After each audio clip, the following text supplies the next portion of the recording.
अस्सलाम वालेकुम रहमतुल्लाहि व बरकातुहू। नाज़रीन, मोहम्मद मुदस्सर आपकी खिदमत में हाज़िर है। हमारा ये दावा है कि अगर आप प्रॉपर्टी के काम में दिलचस्पी रखते हैं तो ये चैनल इंशाअल्लाह ताला आपकी सही रहनुमाई करेगा और आपकी किस्मत बदल के रख देगा। तो आज की हमारी वीडियो जो है वो इंतकाल के हवाले से है कि इंतकाल जो है उसमें क्या क्या चीज़ों का अंदराज होता है और कैसे होता है। तो पिछली वीडियो में हमने देखा था कि रजिस्ट्री में चीज़ों का अंदराज कैसे होता है, क्वाइफ किस तरह से एंटर किए जाते हैं और रजिस्ट्री कैसे लिखी जाती है, कैसे पढ़ी जाती है। तो इस वीडियो में हम इंतकाल के बारे में जानते हैं कि रजिस्ट्री से इंतकाल कैसे इंतकाल का अंदराज कैसे किया जाता है।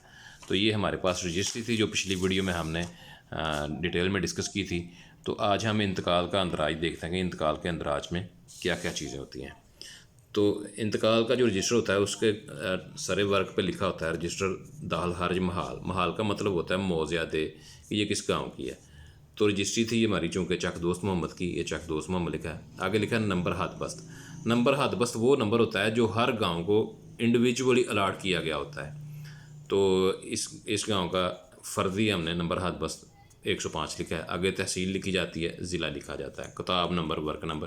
कि ये जो रजिस्टर है ये रजिस्टर दाखिल खारिज, इसका रजिस्टर का नंबर क्या है और आगे वर्क नंबर का जो सीरियल नंबर होता है एक रजिस्टर में पेज का, वो क्या है। उसके बाद मैं डिटेल में बताता हूँ आपको कि इसमें जो ऊपर जो अंदराज करने के लिए जो कॉलम होते हैं उनमें क्या लिखा होता है। सबसे पहले लिखा हुआ है नंबर शुमार। नंबर शुमार में इंतकाल का नंबर का अंदराज होता है। उसके बाद ये लिखा हुआ है अंदराज रजिस्टर हकदारान ज़मीन या आखिरी अंदराज रजिस्टर दाखिल खारिज जिसकी तरमीम होनी है।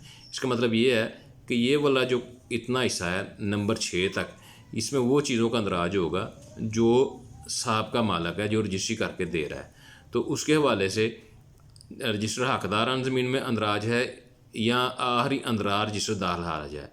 रजिस्टर हकदारान ज़मीन के में जो अंदराज होता है उसकी तो आपको समझ है, मैंने पिछली वीडियोज़ में आपको बताया हुआ है। अब आखिरी अंदराज रजिस्टर दाखिल खारिज ये क्या है? ये है कि जो भी रजिस्टर हकदारान ज़मीन होता है जिसको मिसल मियादी कहते हैं या जिसको जमाबंदी कहते हैं, वो 4 साल बाद, हर 4 साल बाद के मुरतब की जाती है। 4 साल बाद मुरतब की जाती है।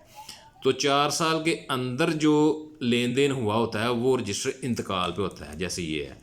अब एक मालक राजी है जिसने रजिस्टर हकदारान ज़मीन की तैयारी के बाद कोई रकबा खरीदा, तो उसका अंदराज जो होगा वो रजिस्टर दाखिल खारिज में होगा। तो दाखिल खारिज में जिस बंदे का अंदराज है और वो चाह रहा है कि मैं अपनी प्रॉपर्टी आगे सेल कर दूं, तो उसका अंदराज जो है वो रजिस्टर हकदारान ज़मीन से नहीं, वो रजिस्टर दाखिल खारिज से उठाया जाएगा। तो ये जो कलम है यही लिखा हुआ है कि यहाँ पे कौन से बंदे का अंदराज होगा। आगे ये कलम है जदीद अंदराज जो अब कायम किया जाएगा। ये सारा मामला उस बंदे का है जिसने इस बंदे से रकबा ख़रीदा है। यहाँ पे उस बंदे का अंदराज होगा सारा। अब आगे जो सेमी कॉलम है उन पे चलते हैं। नंबर शुमार के बाद लिखा हुआ है नंबर खाता रजिस्टर हकदारान ज़मीन, इसको खेवड़ नंबर भी कहते हैं। तो रजिस्टर हकदारान ज़मीन में जिस खाते जिस खेवड़ में से रकबा मुंतकिल हो रहा है उसका अंदराज होगा और साथ में नीचे खतौनी नंबर लिखी जाएगी। आगे लिखा हुआ नाम मालक व अहवाल, जो बाया है जो रकबा सेल कर रहा है उसका नाम क्या है और उसका अहवाल। जिस तरह से रजिस्टर हकदारान ज़मीन में उसका नाम, कौमियत और उसका रहने का गाँव, सकूनत लिखी होगी वो लिखनी है और उसका हिस्सा लिखना है और उसका रकबा लिखना है। आगे का कलम है नाम काश्तकार माहवाल, जो जमाबंदी में जिस तरह से लिखा हुआ है वो लिखा जाएगा। आगे लिखा है सर्वे हसरा नंबर। हसरा नंबर और सर्वे नंबर एक ही तस्वर होता है, वो लिखा जाएगा। माँ नाम अगर कोई हो कि अगर उस सर्वे या हसरा नंबर का अगर कोई नाम उर्फ़ आम को मशहूर है वो भी लिखा जा सकता है। रकबा व किस्म ज़मीन, कि जो रकबा मुंतकिल हो रहा है वो कितना है और उसकी ज़मीन की किस्म कैसी है।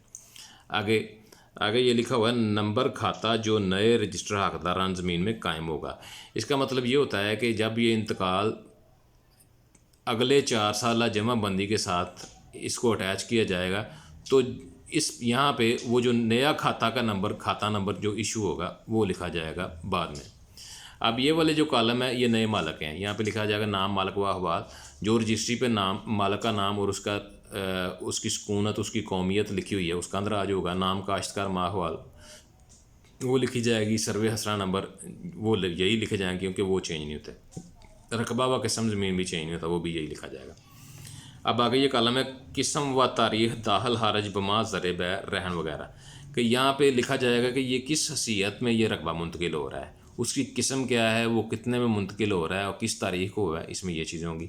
मालिया फ़ीस दाखिल खारिज, इंतकाल की फ़ीस, और अगर उसका कोई मालिया है, कोई मतलब उसके कोई ज़रूरी टैक्स वगैरह है, उसका अंदराज होगा। यहाँ पे आखिरी कॉलम है रिपोर्ट व हुक्म दस्तखत निशान अंगूठा गवाहान, कि जो इस इंतकाल में गवाह हैं, अगर तो बेज़बानी है तो फिर गवाहान का यहाँ पे होगा, नहीं तो यहाँ पे रिपोर्ट और हुक्म लिखा जाएगा। अब आ जाएं जी इस रजिस्ट्री के हवाले से हमने जो अंदराज करने हैं वो क्या है। ये इंतकाल का नंबर शुमार है कि इंतकाल का नंबर है। ये इंतकाल का नंबर जो सीरियल चालू होती है इस रजिस्टर पे, वहाँ से लिया जाता है। मतलब पिछला जो इंतकाल था उसका 24 नंबर था, तो यहाँ पे 25 आएगा। नंबर खाता रजिस्टर हकदारान ज़मीन। अब आ जाएँ जी रजिस्ट्री पे। रजिस्ट्री में ये लिखा हुआ है नंबर खाता, ये खेवड़ नंबर 10, ये लिखा जाएगा खेवड़ नंबर 10। नीचे खतौनी लिखी जाएगी 21/23 ये। अब यहाँ पे आ जाएं, यहाँ पे जो बेच रहा है रकबा उसका नाम लिखा जाएगा, ये लिखा हुआ है नूर मोहम्मद वल्द गुलाब कौम मलियार साकन जलवार, ये उसकी सारा लिखा गया। अब जो हिस्सा वो सेल कर रहा है वो हिस्सा ये है 9/500 से, यहाँ पे लिखा गया 599। आगे बाकी बदस्तूर के ये जितना कर रहा है, बै कर रहा है, उसका बाकी कितना बचता है पूरे खेवड़ का, वो 580/599। अब नाम का आश्कार माहवाल, यहाँ पे ये बदस्तूरी लिखा जाएगा कि जो जमाबंदी के अंदर है वही लिखा जाएगा। अब आगे लिखा हुआ है सर्वे हसरा नंबर, तो हमारे पास रजिस्ट्री में नंबरान हसरा किताब 6 लिखे हुए थे और रज़ी तदादी 29 कनाल 9 मरला लिखी हुई थी। तो यहाँ पे हम किताब 6 और इनका रकबा 29 कनाल 9 मरले लिखेंगे। अब आ जाएंगे ये जो जदीद अंदराज होना है उसमें क्या है। जदीद अंदराज जो है वो हमारे पास रजिस्ट्री में है मोहम्मद असलम वल्द मोहम्मद अकरम कौम अवान साकन चक दोस्त मोहम्मद, तो इसका अंदराज होगा मोहम्मद असलम वल्द मोहम्मद अकरम कौम अवान साकंदे, क्योंकि ये उसी गांव का रहने वाला है जिस गांव में ये रजिस्ट्री हो रही है, तो यहाँ पे साकंदे लिखा जाएगा। अब इसको हिस्सा कितना मुंतकिल हो रहा है, वही जो जमाबंदी जो रजिस्ट्री में लिखा हुआ है कि ये कितना हिस्सा मुंतकिल हो रहा है, 9/599 और मुंतकिल है 9 मरले, 9/599 और बाकी खाते का ये है। अब ये नाम का अश्कर माहवाल ये बदस्तूरी है जो जमाबंदी में होगा। सर्वे हसरा नंबर ये तब्दील नहीं होते, ये वही आएंगे जो इधर लिखे हुए हैं और उनका रकबा भी इधर आएगा। अब ये नीचे बकलम सुरही लिखा हुआ है कि रकबा मुंतकिल कितना हो रहा है, उसका हिस्सा ये 9/599 और रकबा उसका लिखा हुआ है 9 मरले, 9 मरला सिर्फ उर्दू में भी लिखा हुआ। अब यहाँ पे आ जाएँ कि दाखिल खारिज की किस्म कौन सी है, ये किस हैसियत में सेल हो रहा है। तो मैंने आपको बताया था कि जो भी रजिस्ट्री होती है उसके पीछे दस्तावेज़ नंबर लिखा होता है जो रजिस्ट्री पास हो जाती है। जैसे ये रजिस्ट्री है, इसके पीछे ये दस्तावेज़ नंबर लिखा हुआ है, तो इसी तरह से यहाँ पे भी यही आएगा बै रजिस्ट्री शुदा दस्तावेज़ नंबर, जो रजिस्ट्री के पीछे दस्तावेज़ नंबर लिखी हुई है वो लिखी जाएगी। और बिल अवज़ मुबलक कि ये कितने में सेल हो रहा है, तो ये हमने अपनी रजिस्ट्री में देखा था कि ये 18 लाख में सेल हो रहा है, तो यहाँ पर कीमत लिखी जाएगी 18 लाख रुपये। मोरहा उसके पास होने की डेट लिखी जाएगी। नीचे सब रजिस्ट्रार उस तहसील का जो सब रजिस्ट्रार है जिसने ये रजिस्ट्री के बयान लिए, जिसने ये रजिस्ट्री पास की है, उसका सब रजिस्ट्रार नीचे तहसील का नाम लिखा हुआ। उसके बाद आ जाएगा रपट नंबर रोज़नामचा वाक़याती। जिस तरह फ़र्द इशू करते हुए पटवारी ने रपट रोज़नामचा लिखी थी, उसी तरह से रोज़नामचा वाक़याती में इस इंतकाल की भी रपट लिखी जाएगी कि आज आमदार रजिस्ट्री फ़लाँ फ़लाँ, ये पूरे क्वाइफ उसके लिखे जाएंगे कि मिन जानब उसके बहक उसके कितना रकबा और इस रजिस्ट्री के मुताबिक कितने में ये हुआ है। आगे आ जाएंगी रिपोर्ट व हुक्म दस्तखत निशान अंगूठा गवाहान। अब ये बैर रजिस्ट्री की का इंतकाल है, तो इसमें गवाहान के सारे जो साइन अंगूठे हैं वो रजिस्ट्री पे हो चुके हैं, लिहाजा यहाँ पर सिर्फ रिपोर्ट लिखी जाएगी। रिपोर्ट में भी लिखा जाएगा जनाब आला मुताबिक दस्तावेज़ नंबर ये जो इधर लिखी है, बै रजिस्ट्री शुदा इसकी हैसियत लिखी है कि ये कैसी है, मुताबिक रपट नंबर रोज़नामचा वाक़या 3 नंबर ये जो रपट उसने यहाँ पे लिखनी है वो वाली वाक़या हज़ा दर्ज रजिस्टर कर दिया गया है, निजे पटवारी अपने दस्तखत करेगा। अब यहाँ पे आ जाएंगी जिस तरह फ़र्द में नोट लिखे जाते हैं, इसी तरह इंतकाल पे भी लिखे जाते हैं कि रकबा हज़ा पर कोई बार सरकार वो हुक्म में तनाई दर्ज रजिस्टर ना आए, कि पटवारी लिखा कि मेरे रजिस्टर में इस प्रॉपर्टी की बाबत किसी किस्म का कोई हुक्म तनाई, कोई लिटिगेशन, कोई चीज़ का दराज नहीं है। नीचे लिखा मुताबिक रजिस्ट्री बयानामा इंतकाल हज़ा दर्ज रजिस्टर कर दिया गया है, नीचे पटवारी अपने दस्तखत करेगा। अब ये सारे क्वाइफ के बाद, ये सारा काम मुकम्मल होने के बाद इसमें यह है कि जो इंतकाल का जो पेपर होता है ना, इसके 2 सेम टू सेम पेजेस होते हैं। एक ही रजिस्टर में एक परत ये है और एक परत इसके नीचे होता है, ये इसी के साथ जुड़ा हुआ। इसको परत पटवार कहते हैं और उसको परत सरकार कहते हैं।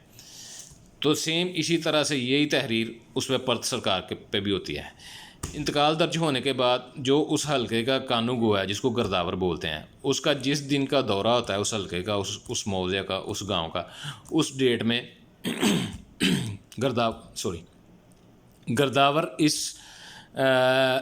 इंतकाल जो अंदराज किया गया, इसका रजिस्ट्री का और रजिस्टर हकदारान ज़मीन का आपस में मुताबकत करता है कि ये जो अंदराज हुआ है ये मुकम्मल तौर पर वैसा ही है जैसी रजिस्ट्री हुई है या जैसा रजिस्टर हकदारान ज़मीन पर है, कि यहाँ इसमें कोई चेंजिंग तो नहीं। ये सारी उसने चीज़ें टैली करनी होती हैं, ये उसकी ड्यूटी है। तो ये वाली चीज़ें, ये जो पहला कॉलम है जो मालिक सेल कर रहा है, इसका चेकिंग जो है वो रजिस्टर हकदारान ज़मीन से करेगा या रजिस्टर इंतकाल से करेगा। ये वाली चीज़ टैली हो जाने के बाद अब ये जो नया मालिक है इसको वो टैली करेगा रजिस्ट्री के साथ कि रजिस्ट्री में जो नया मालिक बना है वो कौन है, वो कितने हिस्से से ले रहा है और कितना रकबा वो ख़रीद रहा है और कितने में ख़रीद रहा है। ये सारी चीज़ें वो फिर इसको रजिस्ट्री के साथ टैली करेगा। ये सारा इस पूरे इंतकाल को चेक करना जो है वो ज़िम्मेदारी गर्दावर की है कि उसने देखना है कि ये रिकॉर्ड के साथ मुताबिकत रख रहा है कि नहीं। फिर गर्दावर साहब यहाँ पे अपना लिखेंगे, रिपोर्ट लिखेंगे कि मैंने ये चेक कर लिया है और ये जो है ना रिकॉर्ड के साथ ये रजिस्ट्री बैशुदा जो है ये मुताबिकत रखती है रिकॉर्ड के साथ। तो फिर वो अपने दस्तखत और नीचे डेट लिख देंगे, ठीक है। उसके बाद क्या होगा, उसके बाद जो रेवेन्यू अफसर होगा, वो तहसीलदार भी हो सकता है, वो नायब तहसीलदार भी हो सकता है, वो उसका जिस दिन का दौरा होगा वो जलसा आम में उसी गांव में इस इंतकाल को मंजूर करेगा जिस डेट में उसका इस हलके का दौरा है, और वो ऊपर हुक्म लिखेगा कि मुताबिक रजिस्ट्री बैशुदा इंतकाल हाजा मंजूर किया जाता है। वो अपने दस्तखत कर देंगे और साथ में डेट लिख देंगे। उसके बाद क्या होगा, उसके बाद ये होगा, ये परत पटवार है, ये पटवारी साहब के पास रह जाएगा और नीचे का जो परत होगा वो यहाँ से शक करके, यहाँ से फाड़ के, वो उसका कस्टोडियन फिर वो रेवेन्यू अफसर है, वो नायब तहसीलदार या तहसीलदार, वो उसका कस्टोडियन उसने वो लेके, ये उसकी ज़िम्मेदारी है कि उसने ख़जाने में जमा करवाना है।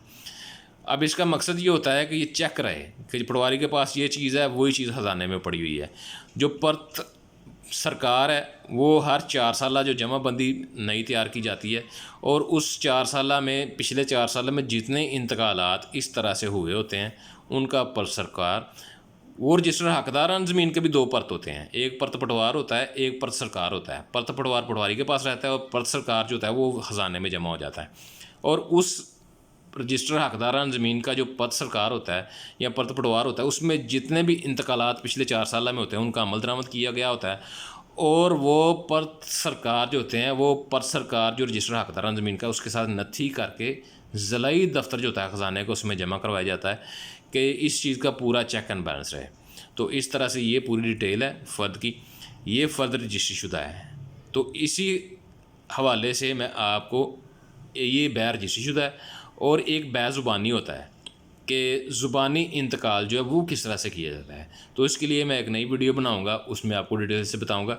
चीज़ें इसी तरह से लिखी जाती हैं लेकिन उसका प्रोसेस थोड़ा सा डिफरेंट होता है, उसका करने का थोड़ा डिफरेंट होता है। ये तो रजिस्ट्री होगा, फिर इंतकाल का अंदराज होता है, वो डायरेक्ट इंतकाल का अंदराज होता है, वो बै ज़ुबानी होता है। तो उसका भी बताऊंगा कि वो किस हैसियत में और किन कंडीशंस में हम बै ज़ुबानी का इंतकाल कर सकते हैं और कौन सी कंडीशंस हैं कि जिसमें बै रजिस्ट्री का इंतकाल होगा और कौन सी ऐसी कंडीशंस हैं कि जिसमें दोनों तरह से हो सकता है, बै रजिस्ट्री भी हो सकता है और बै ज़ुबानी भी हो सकता है।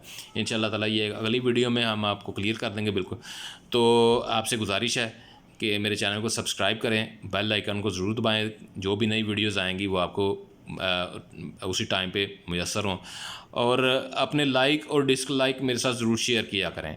और अगर आपको वीडियो पसंद आए तो लाइक करें, अगर नहीं पसंद आई या कहीं समझ नहीं आई तो उसको डिसलाइक करें और डिसलाइक करके कमेंट में ज़रूर उसका लिखें कि इस वजह से हमें इस चीज़ की समझ नहीं आई है, ये चीज़ ऐसे नहीं थी, इस तरह से जो भी आपका उसमें डिसीजन हो, जो भी उसमें आपकी थिंकिंग हो, वो आपने कमेंट में ज़रूर बताना है। और इंशाअल्लाह ताला मैं आपको उसमें पूरी तसल्ली होगी, आपको आपके कमेंट का जवाब भी दूँगा। तो आपका बहुत शुक्रिया। अल्लाह ताला आपका हामी नासर हो। अस्सलाम वालेकुम रहमतुल्लाहि व बरकातहू। मा अलैना इल्लल बलागुल मुबीन।